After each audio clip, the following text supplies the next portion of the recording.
late tonight because you're going to get some rest, but we'll sing a little bit for you and do some cowboy poetry.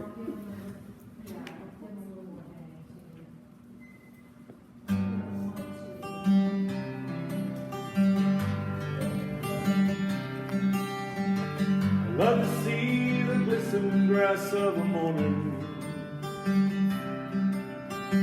horse a falling, cattle boiling, coyotes calling in my mind. They're the only sounds I want to hear.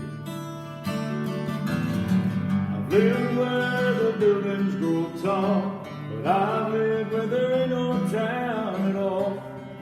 That's the place that draws me near. I can't give up this cowboy life I'm living.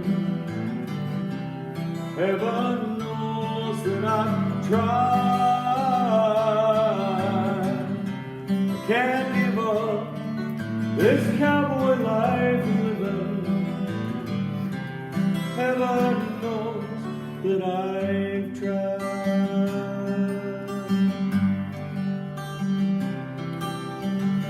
No one asked a banker why he's a banking. Why a preacher preaches, a teacher teaches. Why anyone reaches for that brass ring on the merry-go-round. But I believe there is a reason for everything. There's a season and for me, buddy, I have found. I can't give up this cowboy life I'm living. Heaven knows that I've tried. I can't give up this cowboy life I'm living. Heaven knows that I've tried. All my life I have had to try to put my dream on the shelf. But through the years I realize you gotta be true to yourself. I can't give up this cowboy life I'm living. Heaven knows that I've tried. I can't give up this cowboy life I'm living. Heaven knows that I've tried.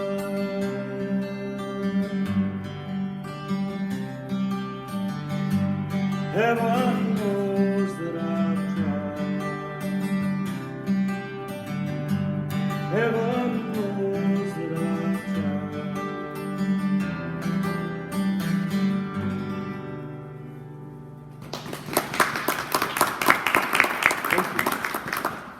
I was going to write a cowboy poem a few years ago on this particular subject, and then I heard one that a friend of mine wrote, and I decided I didn't think I could top this, so with his permission, I have recited this one. His name is Joel Nelson, and he actually had a poetry album some years ago called The Breaker in the Pen, and it was nominated for a Grammy Award in the spoken word category, and he lost to Hillary Clinton reading a children's book. What? So anyway, but this is called The Prized Possession. What's the last thing you'd part with? I once asked a cowboy pal, expecting him to tell me why that horse in yon corral. Maybe his brand new saddle he'd worked for years to get, or possibly his granddad's spurs, that silver inlaid bit. 100 things went through my mind, from boots to cold hard cash, but the thing he promptly answered was this handlebar mustache. Took 35 long years, you see, to finally get her growed. No, it's vain. I kind of like this old mustachio. And there's hundreds out there like them on the western cattle range that cultivate this facial hair, and it ain't about to change. Oh, the things can be a nuisance when the wintertime rolls in. You got two great big chunks of ice hanging way down past your chin. And in a while, your cold red nose will start to run and dribble. And before you get your mittens off, that freezes in the middle. Your napkin gets a workout when the menu is soup or stew, and it sometimes gets discolored with tobacco if you chew. Then there's a long recovery time when it's singed by a Brandon fire, or a maddened wife with a vice-like grip should demonstrate her ire. Now say you're shoeing horses and your bronc sets up a clamor and one handlebar gets caught to its claws on the downstroke of your hammer. Well, the trials and tribulations of a man with a mustache are just the dues you have to pay to possess that bit more dash. to receive the looks of wonder and awe from a kid with a peach fuzz lip or little babies that don't control themselves and reaching at hope a bit. But you know that it's all worth it, and you feel that you've come far when you see that dashing buckaroo in the mirror where you are. Oh, at times you might hear whispers, and them out of range will make cracks, but straighten up, pull out your tube, and add a little wax. Prized Possession by Joel Nelson. Our daughter was waitressing one night when we came in, and the people in the kitchen, she went in and they were talking about Jeff's mustache, and she just laughed and she goes, "That's my dad." And then we left, and another friend of ours came in, and his was waxed, and he twisted it, and it was real long, and he went in the kitchen. She went back in the kitchen, and she said, "Did you see that mustache?" And they go, "Yeah." And she goes, "I've known him all my life." And they looked at her and they go, "Molly, you're going to marry a man with a mustache." But she didn't. Years and years ago, I showed up at one of the very first ever cowboy poetry gatherings I'd ever been to. I'd been singing cowboy songs since I was a kid. But when I first showed up, I was going to be on stage in this show, and I was backstage, and the guy that was singing was in a wheelchair sitting out there singing, and his name was Buck Ramsey. And Buck Ramsey rode what they call the rough string back in the old days when ranches had rough string. It was the horses that pawed and kicked and bit and bucked, and nobody wanted to ride them. And the toughest, roughest, youngest guy that, thought he was 10 foot tall and bulletproof, they'd give him the string of horses that nobody else would ride. And he rode the rough string. He was tough. And one of them rolled back over on top of him when he was in his early 30s, I think, and broke his back. And the rest of his life, he rode a wheelchair.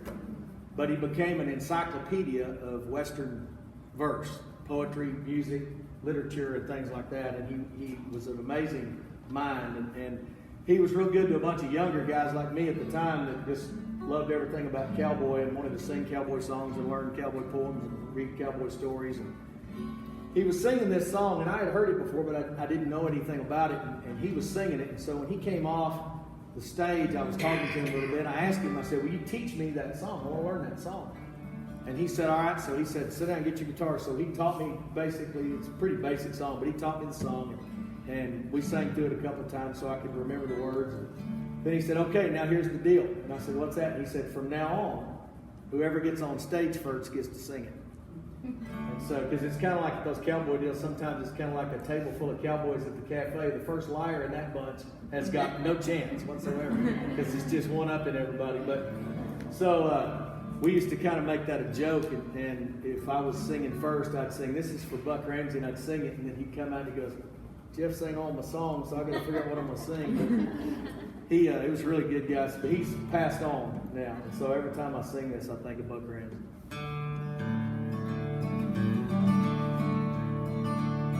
In the lobby of a big hotel in New York town one day, a bunch of fellers telling yarns passed the time away.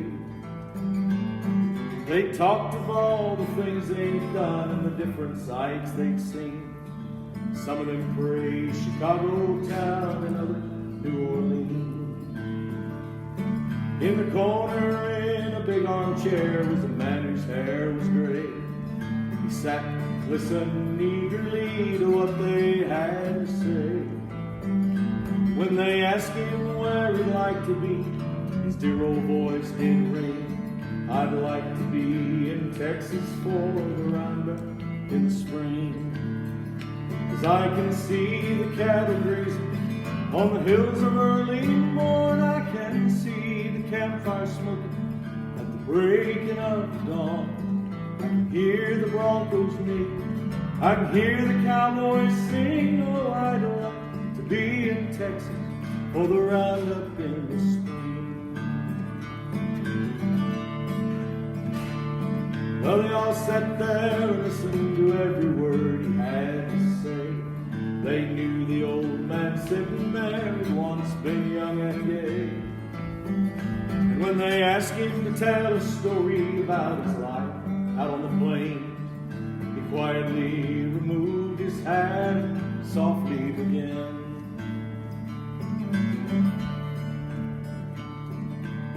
I've seen them stampede over the hills. Do you think they'd never stop? I've seen them run for miles and miles till their leaders drop. I was foreman on a cow ranch. That's the calling of the king. And I'd like to be back in Texas, boys, when they round up in the spring. 'Cause I can see the cattle grazing on the hills of early morn. I can see the campfire smoking, breaking of the dawn.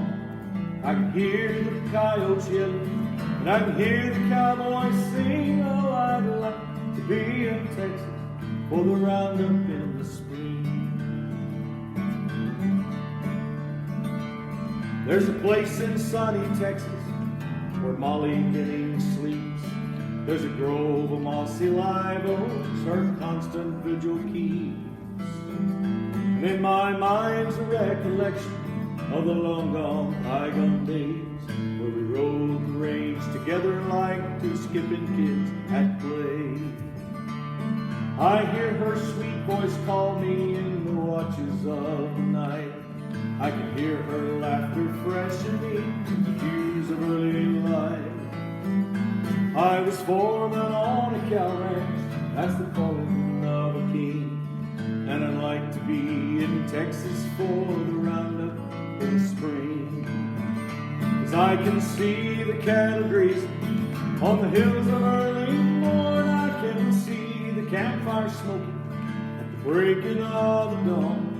I can hear the broncos neigh, I can hear the cowboys sing. Oh, I'd like to be in Texas for the roundup in the spring.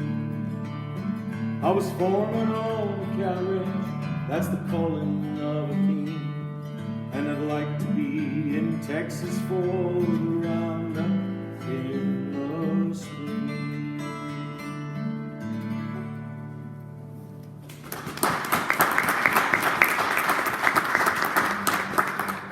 There was an old cowboy named Tom Blasingame, and he worked for the J.A. Ranch in the Palo Duro Canyon of the Texas Panhandle for 70-something of his 90 years.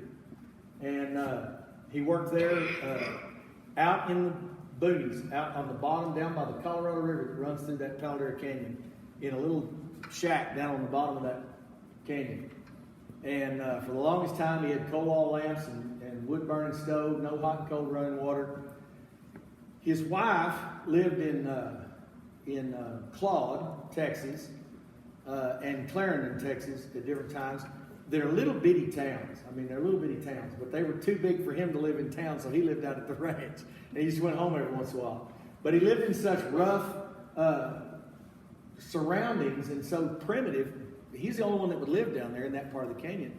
And even though he was way up, 91 years old, every year when they bring the 2-year-olds out for people to take a couple of new 2-year-olds into their spring to start these colts, he still took colts like everybody else was starting colts at 91 years old.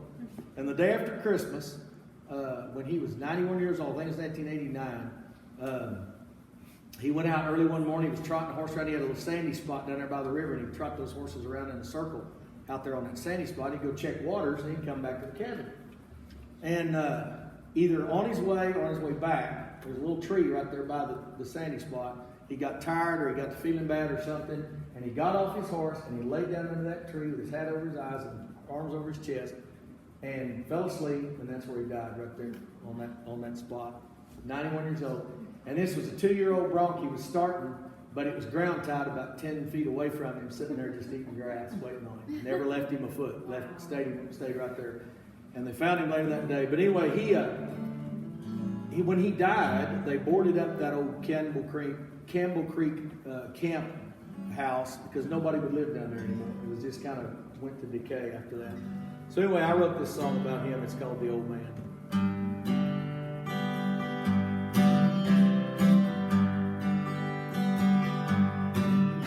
There was once a light in the window that shines no more. No one's riding herd on the canyon floor.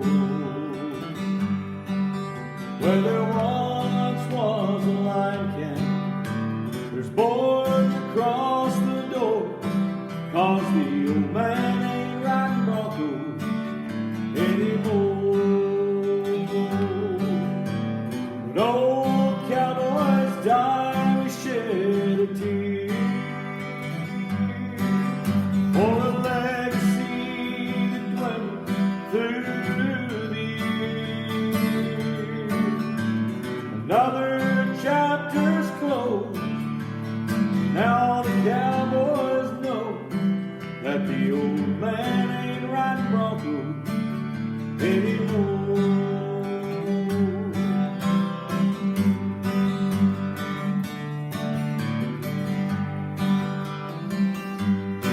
There's no broncs left in the pen out behind the shack. Now that the old man's gone, they've taken him back to the pens up by the big house, where they'll stay forevermore. 'Cause the old man ain't riding Broncos anymore. When old cowboys die, we shed a tear for a legacy that went through the years. Another chapter's closed. Now all the cowboys know that the old man ain't riding Broncos anymore. Another chapter's closed. Now all the cowboys know that the old man ain't riding Broncos anymore. No, the old man ain't riding Broncos anymore.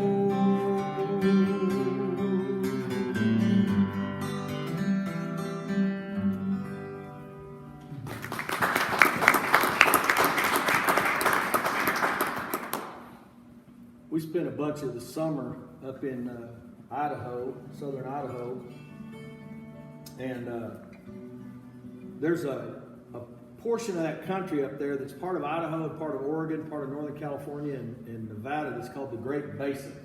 It's a great big, huge, during the flood, others would say it was, something different, but we all know the flood really happened. And at one time that was all covered in water, so they find shellfish and stuff all in that basin up there. And it was once a big high altitude, but a big basin, way high altitude, where water settled for a long time up in that higher altitude place. And so the forage up there and everything could only be there because at one time it was full of water. It was like an ocean type place. But that came from when the flood was receding, it left water in there for a long time. And that basin, there's mountains there, and there's valleys, and there's canyons, and there's big lakes, and there's all kinds of things up there that are indicative of that type of a high desert region. But the heart of that, right in the center of that, is a place called the Owyhee, and mostly that's in Idaho and part of Nevada. And that's like the center of that place. And the reason it's called the Owyhee is really, really strange, because years and years ago, like 1850s, there were some Hawaiians, no joke, there were some Hawaiians that went up there to herd sheep and to trap. They were trappers for the Northwest Trading Company that was a competitor to the Hudson Bay Trading Company that sent all those mountain men out there to get beaver and all that kind of stuff in the wild. They went out there, they got all their supplies and everything, and everybody's like, these guys are from Hawaii, they're crazy, what are they doing? They go out there and they either froze to death or the Indians got them or something, because they were never seen or heard from again. But they didn't know how to say Hawaii or how to spell it, so they spelled it O-W-Y-H-E-E, Owyhee. And so it's the Owyhee region, that's what it's called. But that part of the country up there, they took the influence of cowboying and the vaqueros as it went through California, all right? The vaquero that came up through Central America and Mexico that became what is now the North American cowboy. kind of split and went up through Texas and that part of the world, and then it also went over into California. And California predates a lot of even the earliest settlements in Texas. There were already huge estancias and even cities in California because of the shipping trade that came over there. And so those ranches over there are huge, and some of them are old Spanish land grants. They actually were given to them by Spain, dignitaries and royalty that moved over here and took over those places. And the horsemanship there is long and slow and methodical, and they take a horse over a period of years from a hackamore bozal on their nose to what they call a two-rein, where they have a smaller bozalita on their nose that basically is the reins for a while, and they have a spade bit in their mouth that's only there for the weight and only there to teach them how to hold that in their mouth. And they're really not pulling on the reins of it very much, and they slowly over time go from the reins of the McCarty or the Macate on the bozal. They loosen up on it and tighten up more on the rawhide reins that are on the spade bit, to the point that horse is in a full bridle. They call him straight up in the bridle. And some people see those spade bits, and they look extremely harsh, and they look medieval, some of them, but they're meant to be used very delicately. Only a real horseman can use a spade bit, because they're meant to just lightly rest again. They're not meant to hit that horse's palate, and they're not meant to push against his palate. They're meant to touch that whole palate. If you look at them, there's a big spoon on there, and they're made to be shaped just like the upper roof of that horse's mouth, so it touches him. And when they were training those old horsemen back in the old days, they would put a silk string in the place of rein chains between the bit and the reins. And if they pulled hard enough to break that silk string, they were pulling too hard. And that's how they taught them to be light-handed with horses, and very light. And you see those guys that have those romels and reins, and they're riding their horse like this. They're not holding the reins like this. They're holding like that. And they're just real light-handed with them. And that part of the world up there is steeped in that tradition deep. And the country up there is vast, and it's amazing. And I heard about that country when I was a young man. I always wanted to go up there, and I've been blessed to be able to spend time up there. And I kind of tease with those guys a little bit about their flat hats and their crazy. Everything they own rattles and jingles. Everything they own that rattles, and they dress like old timey guys, and they look like a Charles Russell painting. And that's all kind of cool. Anyway, I don't tell them that, but it really is. And they tease us about our taco hats down here, and our stovepipe pants and our tall boots and rough out saddles and things like that. But I've gotten to where I love that country up there, and that country really will get under your skin in a lot of ways if you really love cowboying. And so I wrote this song, one of a couple of songs I wrote for my buddies up there. Facebook has been a great thing because you get thousands of friends from all over the world that you never meet, but I've ended up getting hundreds of buckaroo. They call themselves buckaroos, which comes from the word vaquero, actually. And they like to be called buckaroo, not cowboy. And so those buckaroos up there, they kind of like some of my songs because I sing about them in a kind way. I don't give them a hard time in my songs too much. But anyway, I wrote this about that country in Idaho.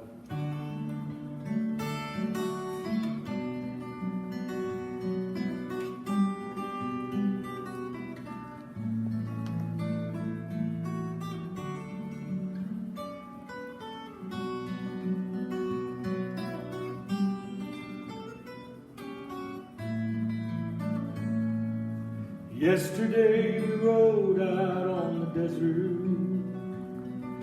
driving cattle up to summer rain. The sunlight on my skin and the wind in my face proved to me once again that some things never change. They say home is where your heart is, Texas is my home. Goodbye is the hardest thing I know. So I'll leave a piece of my heart here, and no matter where I roam, I'll make Idaho my home away from home.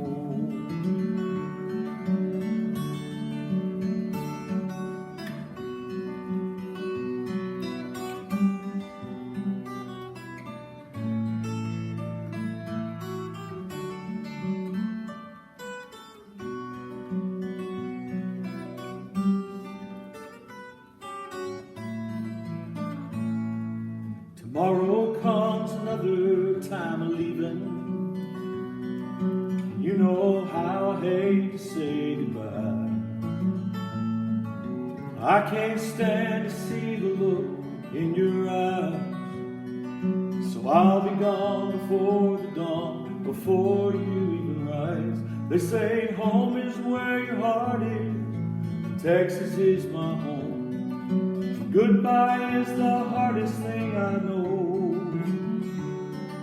So I'll leave a piece of my heart here, and no matter where I roam, I'll make Idaho my home away from home. There's something about a place called Hawaii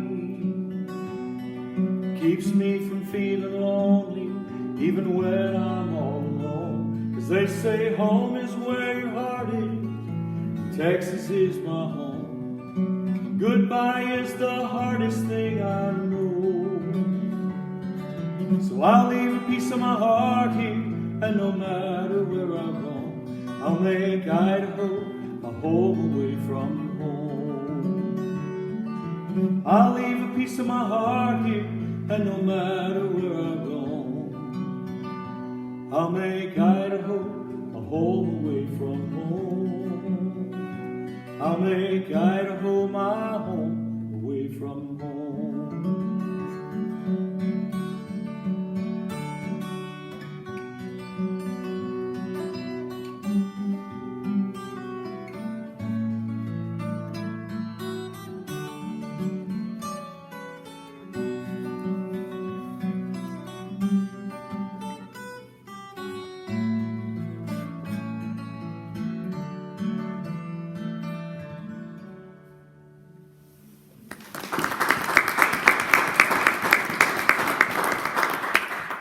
When I was a young man, it's kind of a young man's game to stay out with the wagon for the big branding in the spring and the shipping in the fall. And I've been out there a couple times recently, and I'm the old guy.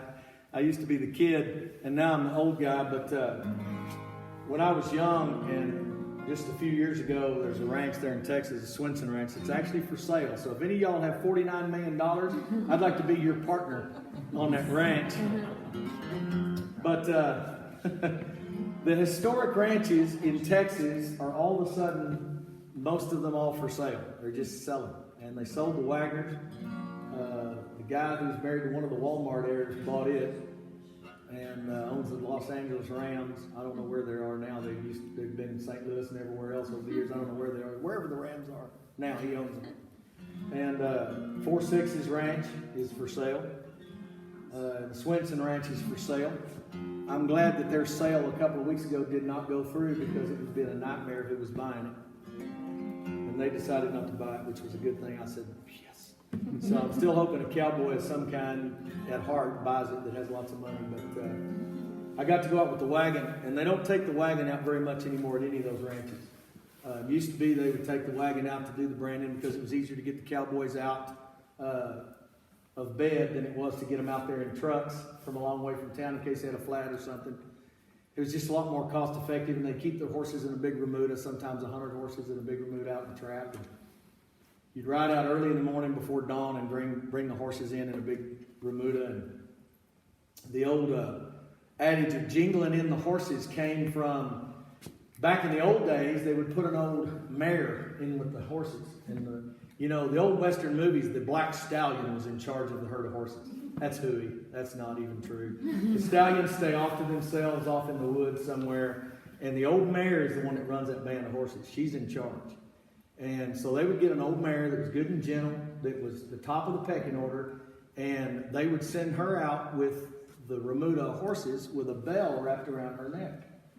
And early in the morning, before dawn, you could hear her bell ringing wherever she was. And they would trot out there in the dark, and they would ride to that bell.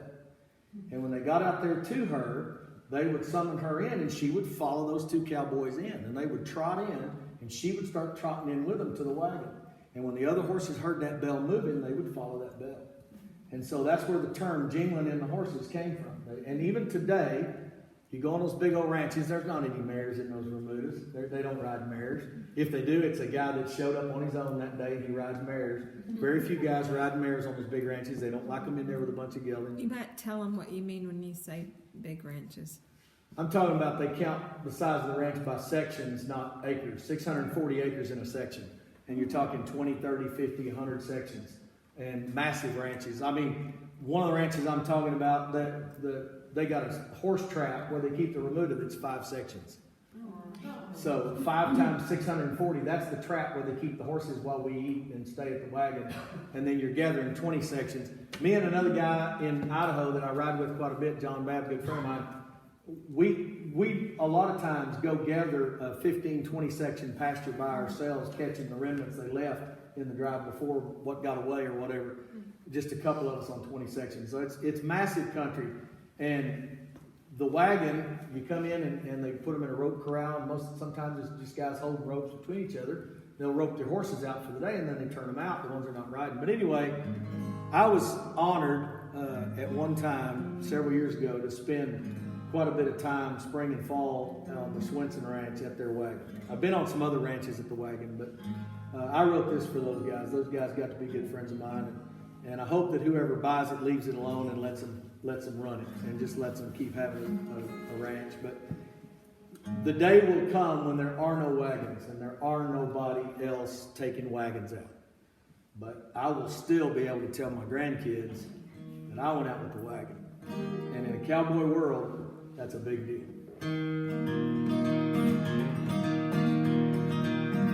Sitting by the wagon when the sun come up this morning, bacon, eggs, and coffee, biscuits, and beans.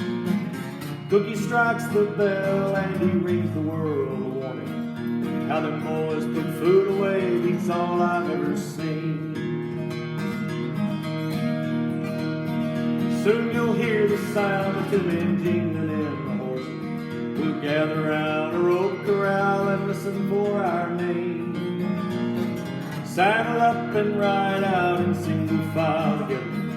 Feet in the stirrup and hand on the rein. Ride out on the morning, a king among men. Sun on the rise and your face in the wind. Tall in the saddle, hoof beats the sound that matches your heart as you sleep, your shadow on the ground.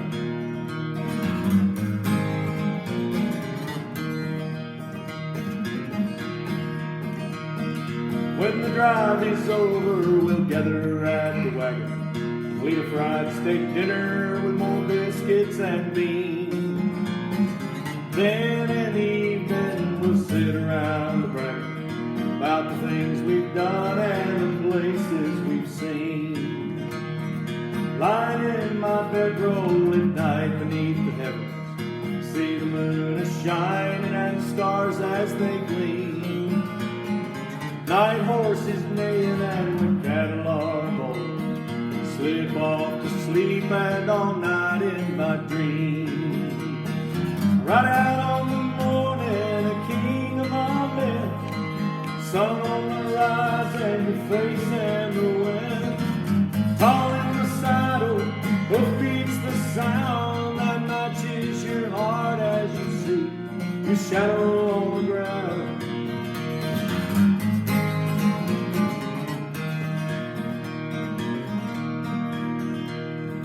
Somewhere there's a crew of cowboys jingling in the horses. Somewhere around a rope corral they're listening for their name. One above a little while, a single file is forming, kicking and a spurring and he'll line out again. Right out on the morning, a king among men. Sun on the rise and your face in the wind. Tall in the saddle, hoof beats the sound that matches your heart as you see your shadow on the ground. Tall in the saddle, hoof beats the sound that matches your heart as you see your shadow on the ground.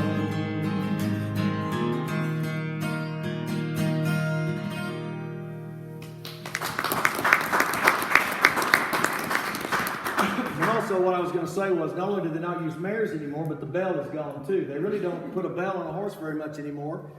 Some ranches maybe do that. They do in the high country some because it wards the bears off of their horses that are out grazing, staked out or something. But they still call it jingling in the horses, which is kind of interesting. But it's a term they still use. There was a man years ago. I'm just going to do a couple things for you, so y'all getting tired or sleepy. I'm going to let you go before too long. I don't want y'all to be up too late. You got a long day tomorrow. But his name was Bruce Kiskadden. And Bruce Kiskadden was a cowboy in northern Arizona, southern Nevada. At the turn of the century, not the most recent one that spoiled all my stories, but the old one, back when we used to be in the old century, I could say back at the turn of the century, everybody ever knew what I was talking about. They say turn of the century, these little kids are going, 2003? No. But back in the early part of the 1900s, he worked as a young man in and around Arizona and Nevada. And he was getting a little older, late 30s, early 40s back then, especially when horses bucked a whole lot and they were a lot bigger and lankier, rougher country, and you lived out in the weather, and it wasn't like you went home and slept in a nice warm bed every night and you rode good broke horses. It was rough. Cowboying was rough in those days, especially in Arizona and Nevada. And he was getting a little bit older, a little stove up, and the cattle market crashed. Before the stock market crashed in the late 20s, the cattle market just went to nothing. And so it was getting harder to find good cowboy jobs, and it was getting harder for older men to start to find cowboy jobs. But they heard they were making movies in Hollywood, and they needed men that could ride horseback. And a bunch of cowboys during that time made their trek west, and they got jobs in the movies. And Bruce Kiskadden got work in the movies and silent films. He rode a chariot in the original silent version of Ben-Hur, and he was actually one of the Keystone Cops at one time in the old silent movie. He did stunt work and cowboy work in all those old silent westerns and the early talkie B westerns. And when he got older and he couldn't do that anymore, he became a bellhop in a little bitty hotel in Beverly Hills, California. And as an old man, as a bellhop, he would take his break, and in the break room, he would go and he would write poetry about his life as a cowboy, as a young man. And later were discovered by the masses, but not the masses, but more than just at the time. They would put them on the back of the Livestock Weekly magazine called the Union Stockyard Weekly out of Southern California. Every week when it came out, it'd have one of his poems on there. And they published it in a book in 1947. He died in 1950 as a very old man. But over the years, they've sort of discovered these old poems that he did, and he is literally considered the greatest classic old cowboy poet. One of the originals, There's a lot of people writing cowboy poetry now, but that's where it kind of came from. It used to be just a shared thing around the campfire. It wasn't like a performance thing back then at all. But this is a poem by Bruce Kiskadden, and I call this the Gone with the Wind of cowboy poetry. This is the classic cowboy poem. If you want to learn a cowboy poem, only one in your whole life, you learn this one. Though you're not exactly blue, you don't feel quite like you do in the winter or on the long, hot summer days. Your feelings and the weather seem to sort of go together. You're quiet in the dreamy autumn haze. When the last big steer is goaded up to shoot and safely loaded and the summer crew has ceased to hit the ball, then you go to drag him to the home ranch with the wagon when they finish shipping cattle in the fall. There's only two men left to standing on the job for winter. Brandon and his partner, he's loafing at your side. You hear his brand new saddle creaking. You never hear him speaking. You feel it's going to be a quiet ride. Oh, you savvy one another. You know him like a brother. He's friendly. He's just quiet, that's all. For he's thinking as he's dragging to the home ranch with the wagon when they finish shipping cattle in the fall. You got the saddle horses stringing in an easy walk, swinging in behind the old chuck wagon, moving slow. They're weary, gant, jaded. They've settled down to business long ago. Back in the spring, not a horse is acting snorty, not a horse is feeling sporty. Back in the spring, them brutes were full of buck and ball. But now they're gentle as they're dragging to the home ranch with the wagon when they finish shipping cattle in the fall. The old cook leads the retreat, perched up high on his wagon seat with his old hat pulled down forward on his head. He used to make the old team hustle. Now he barely moves a muscle. Fella might imagine he's dead, except his old cob pipes are smoking. He keeps that team a poking, hitting every hump and hollering the road. No, Cook ain't been a drinking. He's just sitting there and thinking about the people and places that he's known. You see the clouds a-sailing and little dust a-trailing and a big mirage like lakes and timber tall. And it's lonesome when you drag into the home ranch with the wagon when they finish shipping cattle in the fall. You build your camp that night. You got a fire burning bright, but nobody really has a lot to say. Back in the spring, you sung and hollered. But now you get your supper swallowed and you crawl into your blankets right away. You see the stars are shining in the soft blue light and you sniff the frosty night air clear and cool. You hear your night horse shift and then your memory starts to drift back to a little village where you went to school with its narrow gravel streets and the kids you used to meet, the common where you used to play baseball. But now you're far away and drag into the home ranch with the wagon when they finish shipping cattle in the fall. Your schoolboy sweetheart, too. She had eyes of honest blue. Best performer in the hometown talent show. Oh, you was only just a kid, but you liked her. Sure you did. Lord, that's over 30 years ago. Your mind begins to roam from old Mexico to Nome, from the Rio Grande to the Powder River. The things you've seen and done, some of them was lots of fun. But lots of other things made you shiver. Like that kid named Reed got killed in a stampede. It's way up north. You helped him dig his grave. Your good friend Jim, the boss, got hung up on his horse and the boys couldn't reach in time to save. He was there when Ed got his kid that killed him, still in prison. Lucky George, he's rich and living high. Poor old Tom got off the worst. Got his legs broke. And he died of thirst. Must have been a horrible way to die.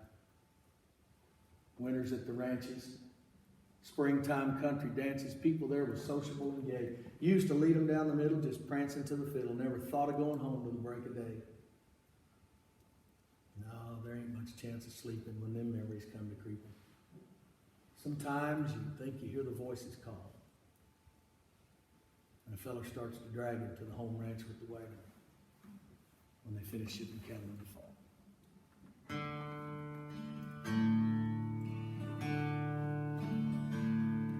While I was out riding the graveyard shift midnight till dawn, the moon was as bright as a reading light on a letter from old Fred back home. He asked me, why do you ride for your money?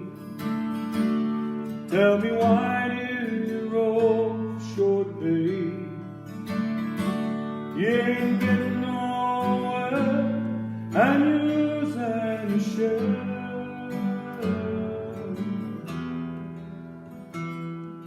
You must have gone crazy out there. He said, the last time I run on the penny, she's married and has a good life. Sure messed the trap when you never came back. She's the perfect professional's wife. She asked me, why does he ride for his money? Tell me, why does he roll for short pay? He ain't getting nowhere, and he's loose and he's sure. He must have gone crazy out there. But they never seen the northern lights, and they never seen a hawk on the wing. They never seen a spring hit the great divide, and they never heard old Camp Cookie sing.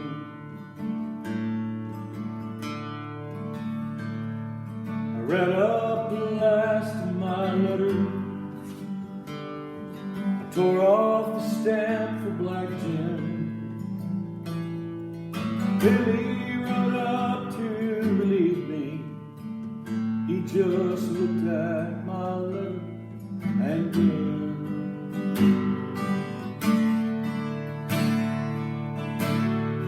He asked me, why do we write for our money? Tell me, why do we roll for short pay? We ain't getting nowhere and we're losing our share. Well, they all must be crazy out there, 'cause they've never seen the northern lights, and they've never seen a hawk on the wing. Never seen a spring hit the great divide, and they never heard old Cat Cookie sing. Oh-da-lady, oh-da-lady, oh-da-lady,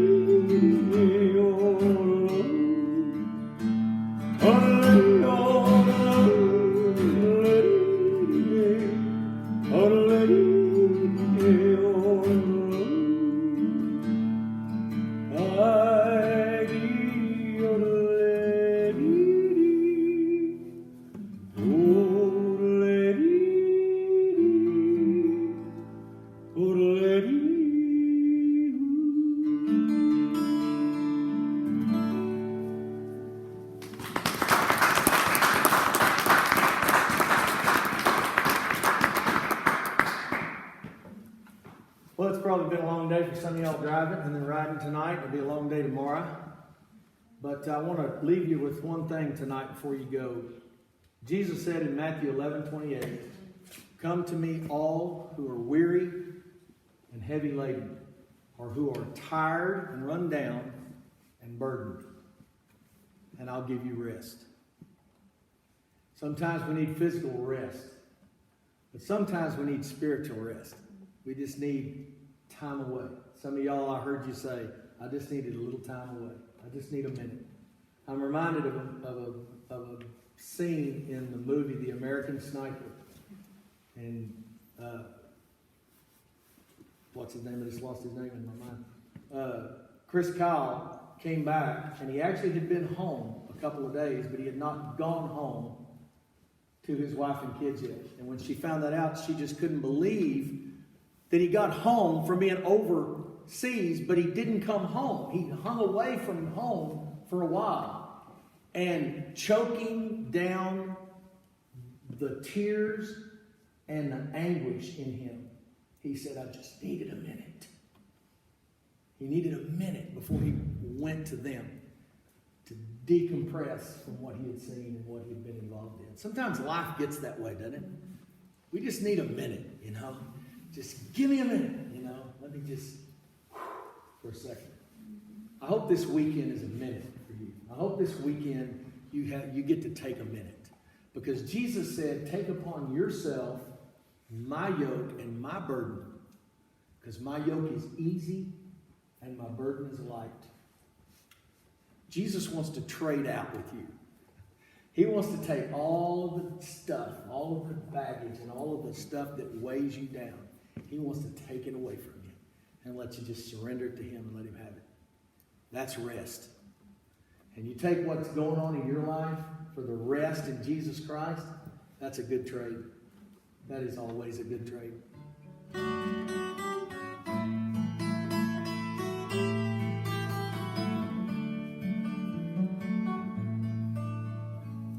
All alone on a hillside, a man of the land sits on his horse with reins in his hand. The story of his life is in the lines on his face. He steps up his pony and he rides on down to a little white church on the edge of town. He kneels and prays as they sing amazing grace. For rest, for his weary soul rest, to cleanse and make him whole. Rest from the storms and trials of his life, his hard life. Rest, heaven's balm comes down. Rest, he can hear the sound like a choir of angels, bringing peace and rest.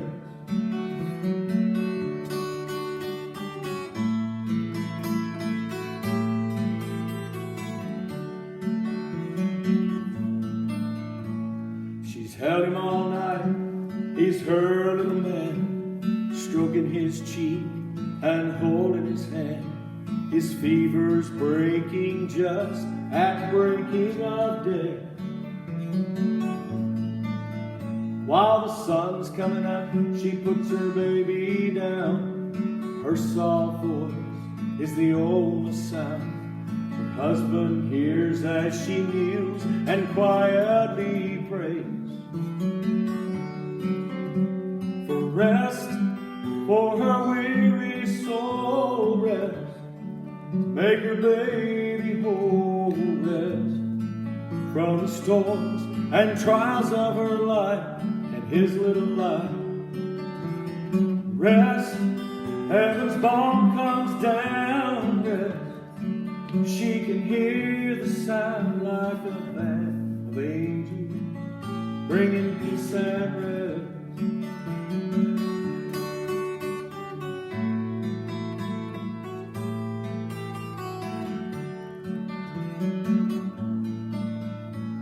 He sits by the bedside, face in his hands. She is his lady, and he is her man. He sees the love of his life, and she's slipping away. He knows she won't be here very much longer while she's getting weaker. He's got to be strong. He kneels beside her bed, and he cries as he prays.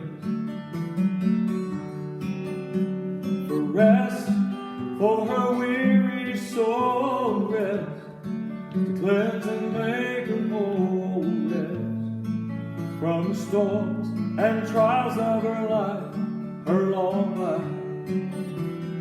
Rest, heaven's balm comes down. Rest, he can hear the sound like 1,000 angels, bringing peace and rest. The prayers of the righteous are heard by Jesus, each and every sound. He whispers them softly in the ear of his Father, who sends his mercy down. With rest, for our weary souls rest, to cleanse and make us whole. Rest from the storms and trials of our lives, each and every life. Rest, heaven's balm comes down. Rest, we can hear the sound like a choir of angels, bringing peace and rest. Oh, like a band of angels, bringing peace and rest. Oh, like 1,000 angels, bringing peace and rest.